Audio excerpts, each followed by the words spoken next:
After an 18-week gauntlet, the NFL playoffs are finally here. And now we're down to just 14 contestants to see who will win the next Super Bowl. This postseason could be the most electric in recent memory. And as we approach the big weekend ahead of us, there's all sorts of narratives, storylines, and question marks surrounding all 14 franchises. In today's video, we're going to ask ourselves and analyze what some of the biggest burning questions are for all 14 playoff teams. What is the biggest potential obstacle standing in their way? What must they answer if they wish to advance? Beginning in the AFC, we have the Baltimore Ravens. My burning question for them is, can Lamar finally be a clutch playoff performer? Now, I get it. This year has been a different Ravens team compared to different seasons. There's a very special feeling behind them, with how elite that defense is, and with how good Lamar's looked in general. This should be the year that the Ravens actually have a shot at making the Super Bowl, or bare minimum making it to that conference title game, which is something they've never done in Lamar Jackson's tenure. This is without a doubt the most loaded and most balanced Ravens team that Lamar Jackson has ever been a part of. That defense is elite. They've been the best unit in football all season.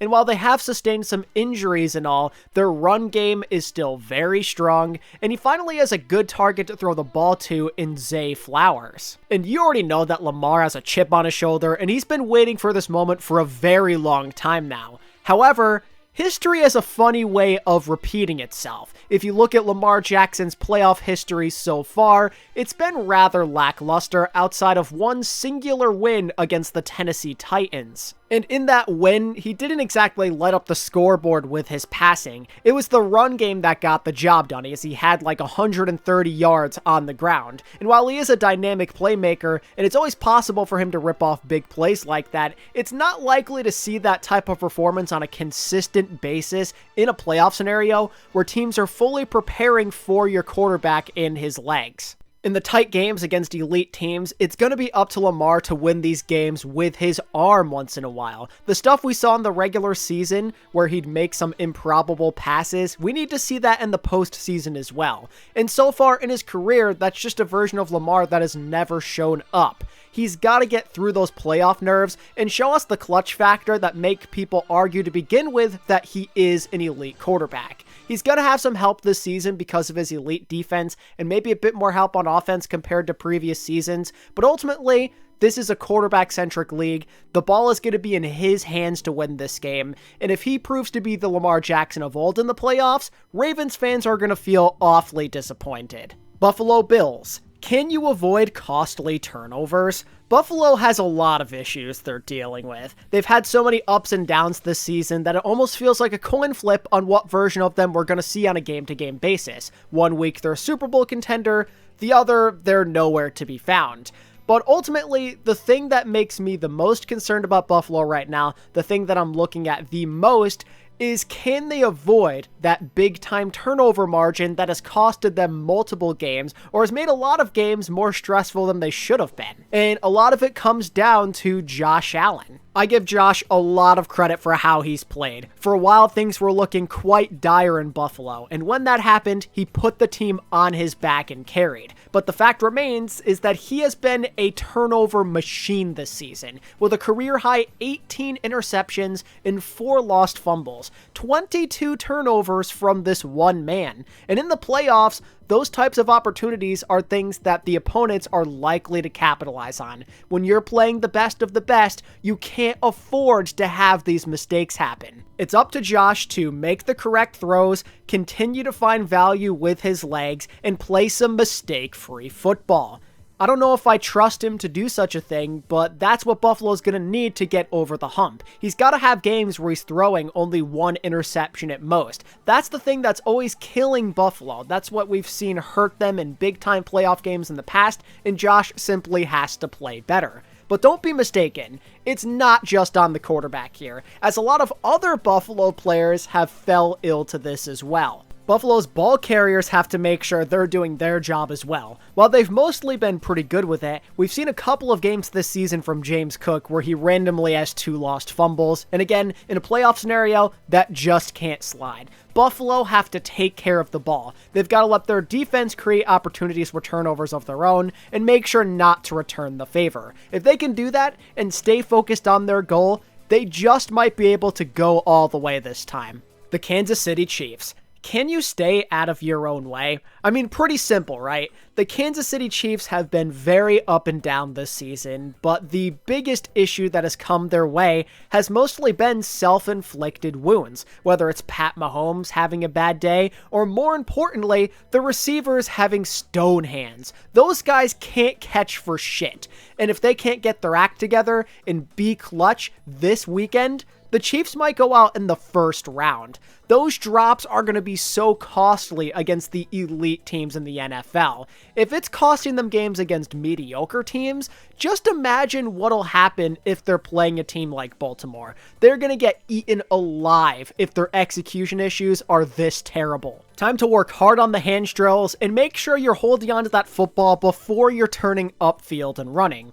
Also, maybe avoid playing Kadarius Toney at all costs. That guy is garbage. And maybe get some more production out of Travis Kelce as well here. That dude looks like he's aged 5 years in the last month. He's got to focus up and play like he means it. They need him to show up or the Chiefs are going home very early. The Houston Texans. How will you overcome inexperience? It's a pretty simple scenario that we've seen a lot throughout the years. When these young and up-and-coming teams like Houston come around, usually the playoffs don't go that well for them, as the inexperience factor just makes them lose games to these vet teams who know what they're doing in the playoffs, who know how to control their emotions and be prepared for the pressure that comes their way. They just play less of that mistake-free football usually. So the Texans are going to have to show us that they're hungry, and that they're ready for this, and that CJ Stroud really is the man. What he did in the Colts game was awesome, and it shows that maybe he is ready for the spotlight, and maybe he is somebody you can trust in a postseason game like this. However, it doesn't change the fact that he is young, this Texans team is young, and they have a new coach as well. The playoffs are a different atmosphere, and sometimes you're just not ready to execute when you're a young team like this being led by a young player. I think back to the Colts back in the day when they first got Andrew Luck. Things didn't go so great for them in their first attempt. They lost in the first round of the playoffs after looking pretty good in the regular season. I get the feeling the Texans could be in for a similar result unless CJ Stroud really can prove he is that guy and that these young players are maybe a bit more prepared than we initially thought. The Cleveland Browns. How long can the Joe Flacco magic last? I think most people saw this one coming, as the Browns' hopes and dreams of making a playoff run basically live and die by this one 38-year-old man. Joe Flacco's performances on the Cleveland Browns have essentially changed the narrative and the expectations on how far this team could go if they made the playoffs. Beforehand, they had all sorts of offensive issues, and it felt like their defense had to carry all of the burdens just to come up short in a very low-scoring game. But with Flacco, they've genuinely been putting up points, and he's been throwing for a ton of yards. He's a vet, he's experienced, he's confident, he's done this exact thing before with the Baltimore Ravens. We know this guy's capable of going on playoff runs, but what you have to remember is you never know when that's suddenly going to end. This guy was picked up off the couch this season by the Cleveland Browns. It's been ages since he's been a starting quarterback consistently. You never know when a team is going to just figure him out, and that's going to be that. He could very much revert back to his old self at any given time. The man is 38 years old, and he does throw a lot of interceptions. Even in the games where Cleveland's winning good, those turnovers are something to point out. And again, in a playoff scenario like this, those turnovers could be super costly. And there's only so many times that this defense can bail you out. So ultimately, if the Browns want to go on a deep run, Joe Flacco has to keep on doing what he has been.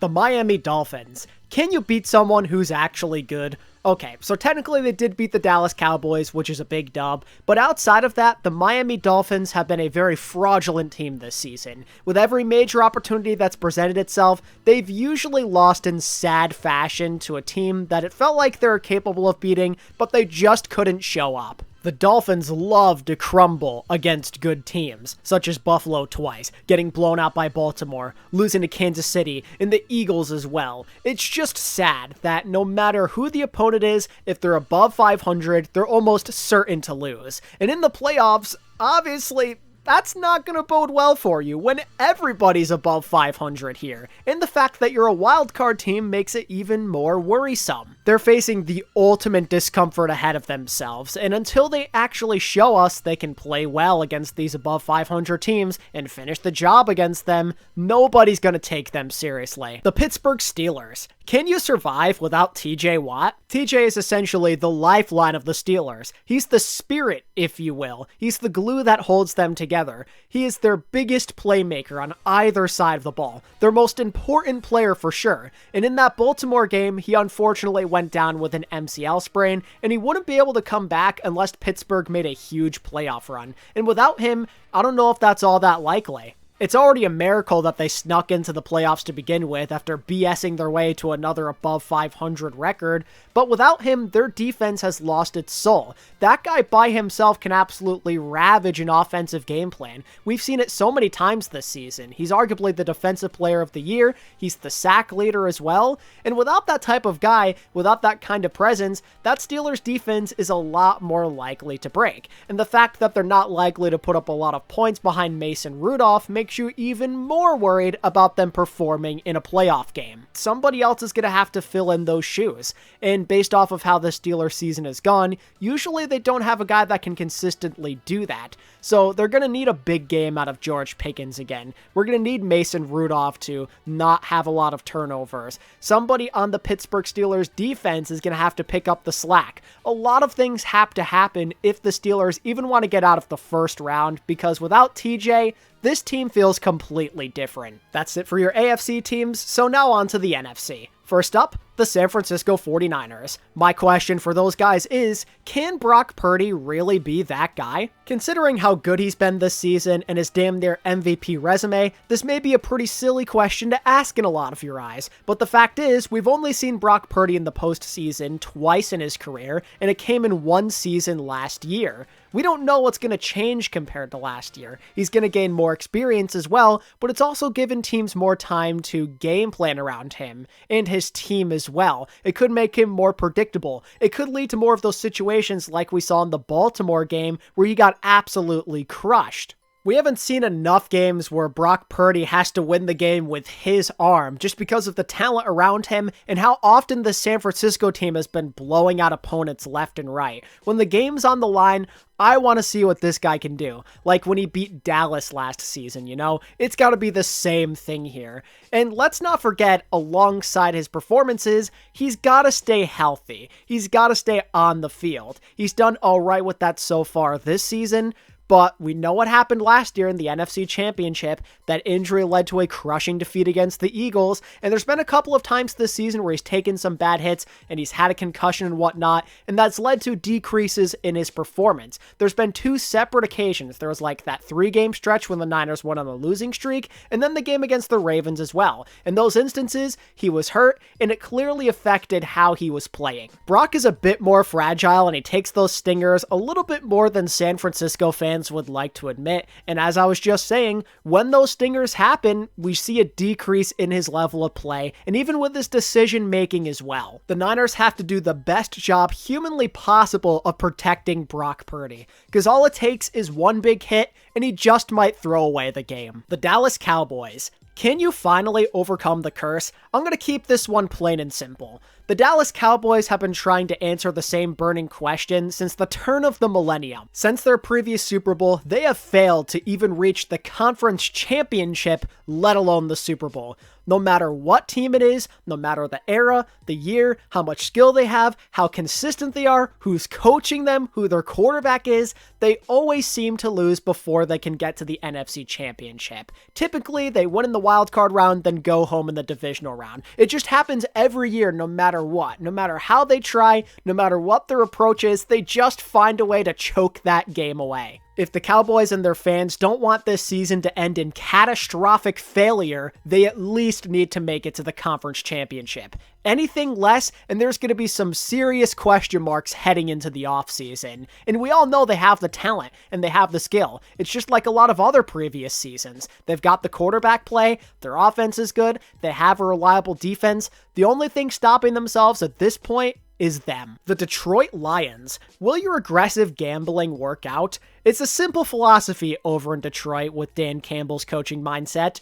We're going to be as aggressive as humanly possible. We're always going to take the risk. We're going to go for it on fourth down no matter what. We're not going to take the points. We're going to go for the jugular every single time. We don't give a damn. We don't play safe over there. That's not Detroit football. To his credit, it's worked out mostly good for them, as the Lions had a winning record and they won their division for the first time. However, we've also seen it cost them their fair share of games, like in that Dallas matchup, for example. Yes, the refs screwed them over, I understand that, but they also could have won that game by just taking the damn points to begin with. Sometimes it is worth it to be aggressive, especially when you're an underdog on the road. If Detroit get through the wildcard round, that may be a philosophy they need to go with if they want a chance against Dallas or 49ers in their own home building to silence that crowd. But if you overdo it, it's going to cost you. I can almost guarantee that, especially because Jared Goff over the last month or so has not looked like the same QB as we saw earlier. He's been turning the ball over more often, and that could be the difference right there. Just by not taking the points, you could end up in a situation where Goff throws a costly turnover, and then your season's over right there and then because you decided to go for the big play instead of the smart one. Detroit have to find a proper balance, or they're not making it through. The Tampa Bay Buccaneers. Can Baker Mayfield clutch up behind a new chance at life? So, the Tampa Bay Buccaneers are a team that nobody really had expectations for this season. They weren't expected to even win their division, let alone make it here to the playoffs, and not a lot of people think they'll go far now that they've made it here. But because of that, they're not facing a lot of pressure. The pressure is going to be on everybody else around them, which could work to their advantage. And behind it all is their quarterback, Baker Mayfield. He's brought his career back from the dead after playing on multiple teams, and now he looks like an actual starting NFL quarterback again. He's overcame a lot of people not believing in him anymore, and the injuries that were once plaguing his throwing mechanics, and he looks legit out there.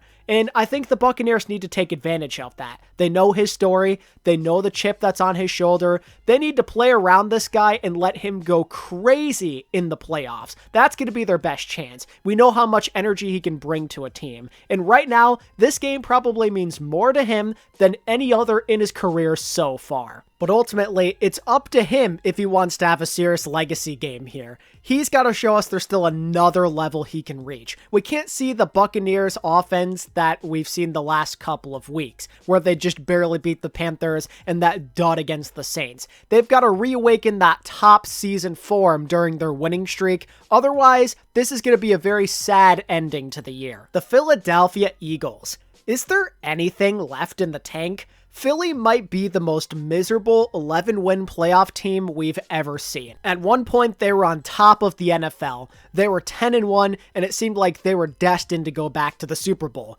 And since then, they've won just a single game, and they've lost to the likes of the Cardinals and the Giants in back-to-back weeks. And aside from losing to teams they should never, ever lose to, they also could be without A.J. Brown for this game against the Buccaneers. Injuries have been piling up alongside frustrations, and you have to wonder if this really is the end of Philly as we know it. It's going to be up to Jalen Hurts and the rest of those leaders to rally this team together and remember their goal. Remember the fact that playoffs is what they've been waiting for since week 1. All the other stuff doesn't matter. It's a clean slate. You've been waiting to get back here and finish the job this time. And you've got to maintain that goal in that mindset, have a fresh look at life, figure out some of your issues this week, or you're going home in the first round. No ifs, ands, or buts. The LA Rams. Can you avoid shootouts against top-level teams? So the Rams have definitely surprised me this season.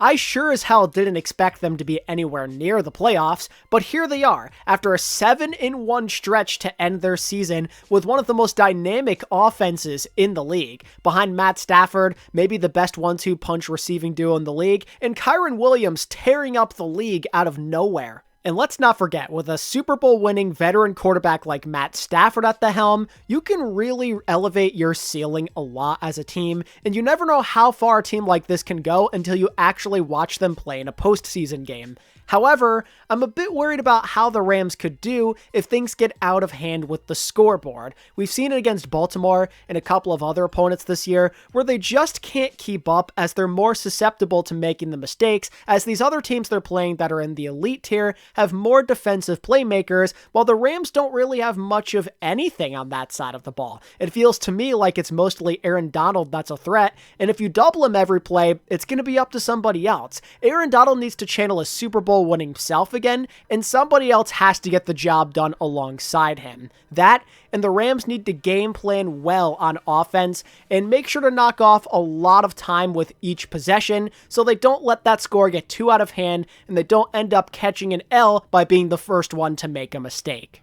And last but certainly not least, the Green Bay Packers. My burning question for Green Bay is, can your defense be unpredictable? Green Bay as a whole have been up and down this season, and they deserve a lot of credit for even making the playoffs to begin with in Jordan Love's first season, with lots of question marks overall about how this team was going to operate. It's great to see them here, and it's a great sign for their future, but let's be honest, they've been very up and down, and a lot of it has to do with their defense not playing how they need to. They have been absolutely abysmal at the most inopportune times, and it's costed them games against teams that they definitely should have beaten, and it's almost costed them games against some really bad teams like the Carolina Panthers. It wasn't uncommon to see the Pack give up 24-plus points on a regular basis in some stretches, and in the playoffs, kind of like what I was talking about with the Rams, that's just not going to be good enough. Good as Jordan Love has been, it's still his first rodeo in the playoffs, and you can't entirely count on him to consistently be really good. That defense has to step up and make it manageable. And with Joe Barry at the helm as that defensive coordinator, I don't know if that's actually possible. They've been far too predictable, and it's led to a lot of good teams absolutely shredding them, especially when it comes to that run defense. I believe giving up over 120 yards per game on the ground. That's something that a veteran team could very easily take advantage of, and I'm going to need to see the Packers elevate their defense to a new level if they don't want to be one and done.